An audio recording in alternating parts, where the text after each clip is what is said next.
Time पहले मेरे पास एक कपल आया जिनके बीच झगड़े बढ़ रहे थे, लड़ाइयाँ हो रही थी, आर्गुमेंट हो रहे थे एंड वो रह नहीं पा रहे थे, लेकिन स्टिल वो रहना चाहते थे साथ में। वो चाहते थे कि कैसे भी करके उनका रिश्ता ठीक हो जाए, क्योंकि वो बहुत सालों पुराना रिश्ता था। वो एक दूसरे के साथ निभाना चाहते थे। तो क्या एडवाइस मैंने उनको दी जिसके बाद उनका रिश्ता चल पाया, या फिर यूं कहूं कि कौन सी ऐसी 5 चीजें हैं जिसको अगर आप फॉलो करते हो तो आपका रिश्ता खूबसूरत होता है, उसमें प्यार बढ़ता है, वो रिश्ता फिर खत्म नहीं हो सकता, क्योंकि वक्त के साथ वो गहरा होता चला जाता है। क्या एडवाइस है जो काम करेगी आपके रिश्ते पर, जो काम करती है सबके रिश्ते पर।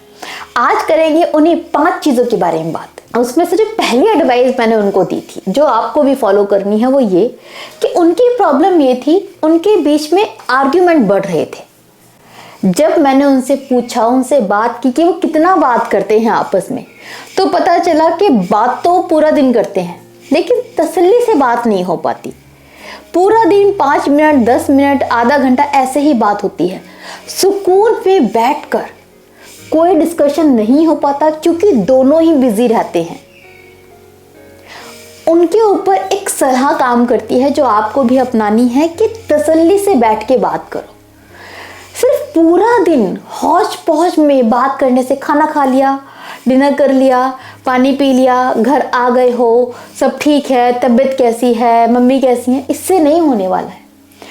एक वैल्यूएबल टाइम हम उसे कहते हैं जहां पर दो लोग मेंटली फ्री होकर, रिलैक्स होकर बात करते हैं।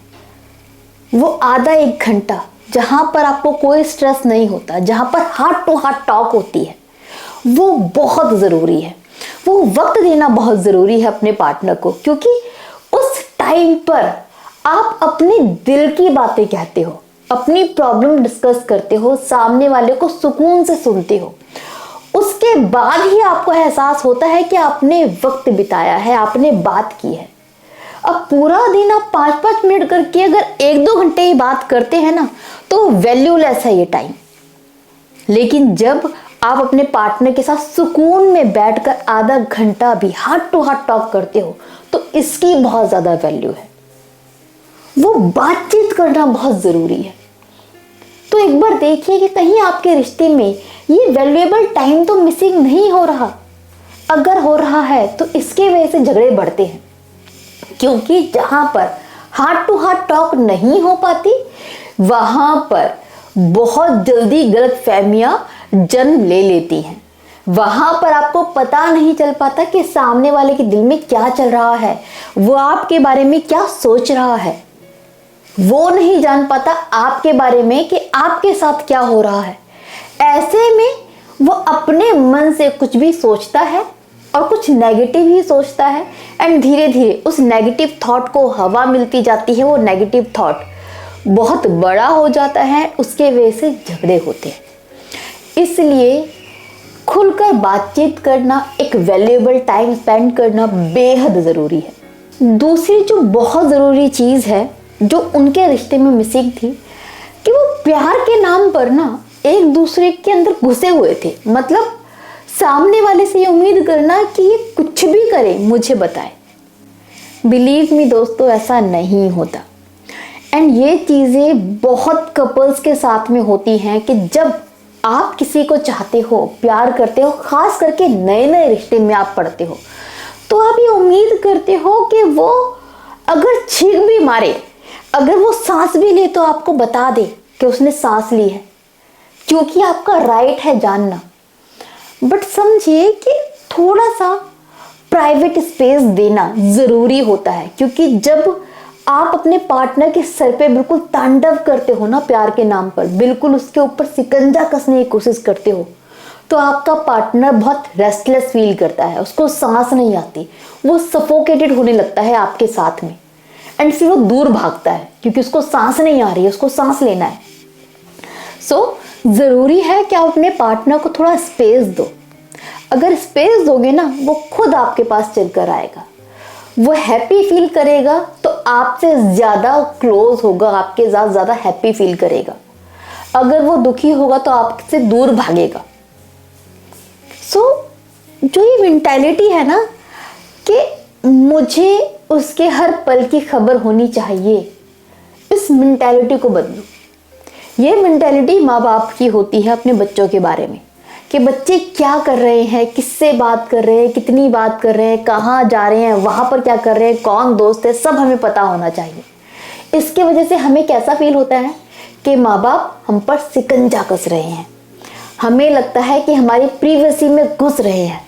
हम उनसे जलते हैं, चिढ़ते हैं, फ्रस्ट्रेटेड होते हैं, हमसे उतनी ही ज़्यादा बातें छुपाने लगते हैं जितना वो जानने की कोशिश करते हैं।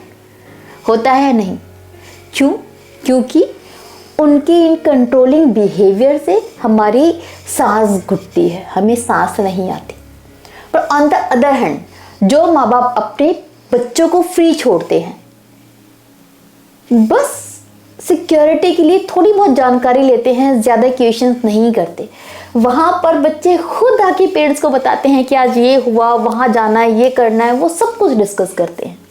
क्योंकि वहाँ पर बच्चे घुटा हुआ महसूस नहीं करते। उनको ये नहीं लगता कि उन पर माँ बाप कंट्रोल करना चाहते हैं। वो अपनी खुशी से सब कुछ बताते हैं अपने पेरेंट्स को। एंड ये चीज़, ये मेंटालिटी, ये साइकी हर रिश्ते पर अप्लाई होती है। अपने रिश्ते पर भी इस चीज़ को समझे कि अप्लाई होगी ही होगी ये साइकी। अपने पार्टनर को कंट्रोल करना बंद कीजिए, उसे उसका स्पेस दीजिए। थर्ड चीज़ जो मैंने इस रिश्ते में देखी कि उसमें से जो फीमेल पार्टनर थी, उसका ये मानना था कि मेरा पार्टनर मुझ पर भरोसा नहीं करता। On the other hand, male partner कहना था कि नहीं मैम, आई ट्रस्ट हर। जब लड़का ट्रस्ट करता है तो लड़की को शिकायत क्यों है कि वो ट्रस्ट नहीं करता? क्योंकि जो मेल था वो हर एक चीज़ जानना चाहता है, पासवर्ड के बारे में, कहाँ गई थी, क्या गई थी, किससे मिली, क्यों मिली, अगेन कंट्रोलिंग बिहेवियर। एंड साथ ही साथ उस लड़के का पास्ट एक्सपीरियंस बहुत नेगेटिव रहा था। उसकी एक्स ने उसको चीट किया था, तो उसके वो नेगेटिव एक्सपीरियंस की वजह से भी वो बिलीव नहीं कर पा रहा था। एंड आज के टाइम पर ये चीज़ें नॉर्मली देखने के लिए मिलती हैं कि आप अपने पार्टनर पर ट्रस्ट नहीं कर पाते हो, तो ट्रस्ट कीजिए। अगर आपका पर्सनल एक्सपीरियंस बहुत नेगेटिव है तो इस चीज़ को समझे कि पांचों उंगली बराबर नहीं होती एक ही हाथ की। जितने भी लोग आपको ज़िंदगी में मिलेंगे सब अलग होंगे।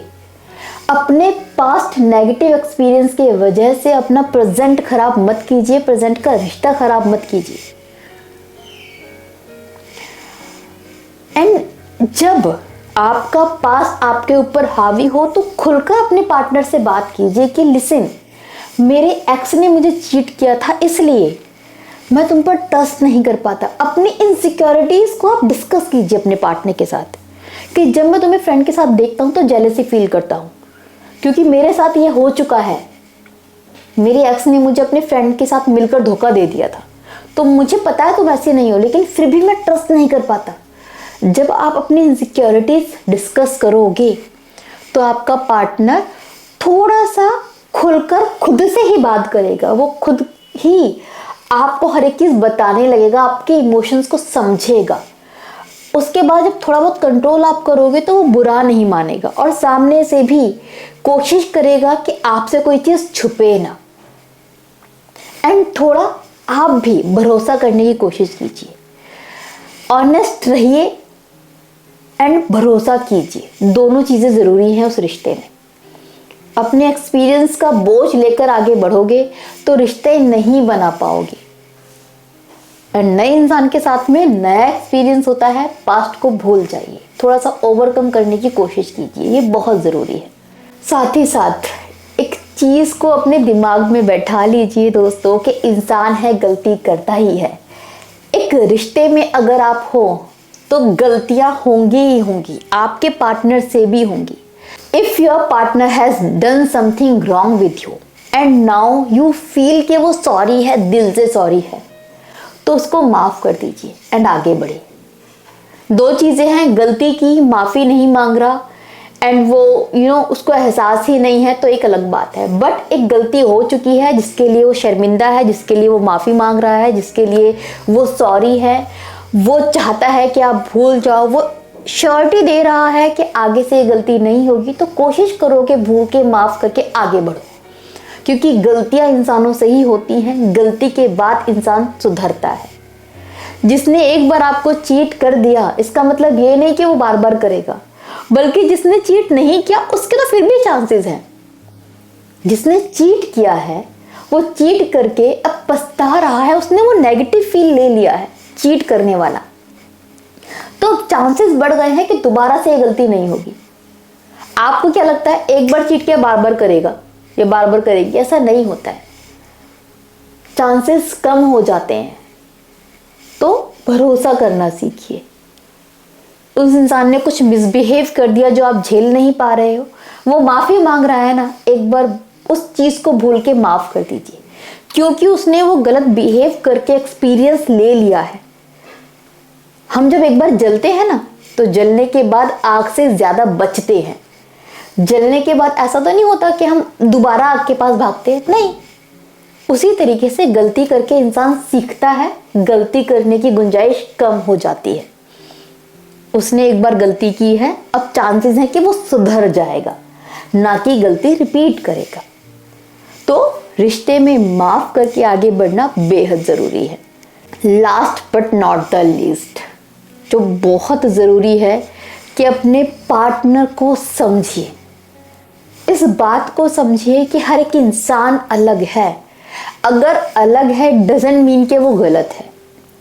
अलग अलग चीज़ें भी सही होती है ना, एग्जैक्टली सही होती हैं। अगर आपकी सोच अलग है और मेरी सोच अलग है, डजंट मीन कि हम दोनों में से कोई एक ही सही होगा। आप अपनी जगह सही हैं, मैं अपनी जगह सही हूँ। हमारे एक्सपीरियंसेस हमारी सोच बनाते हैं।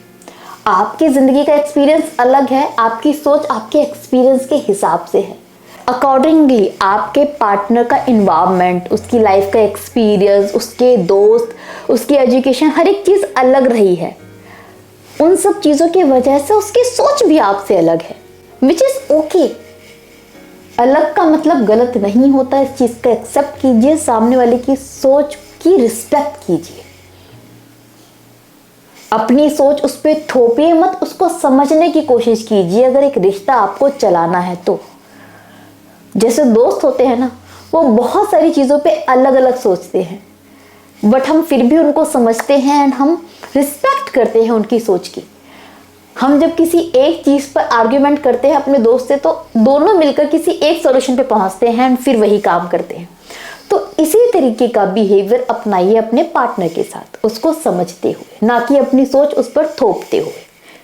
अगर आप ये काम करेंगे, बिलीव मी, आपका रिश्ता बहुत खूबसूरत रहेगा एंड लॉन्ग टर्म पर सक्सेसफुल होगा ही होगा।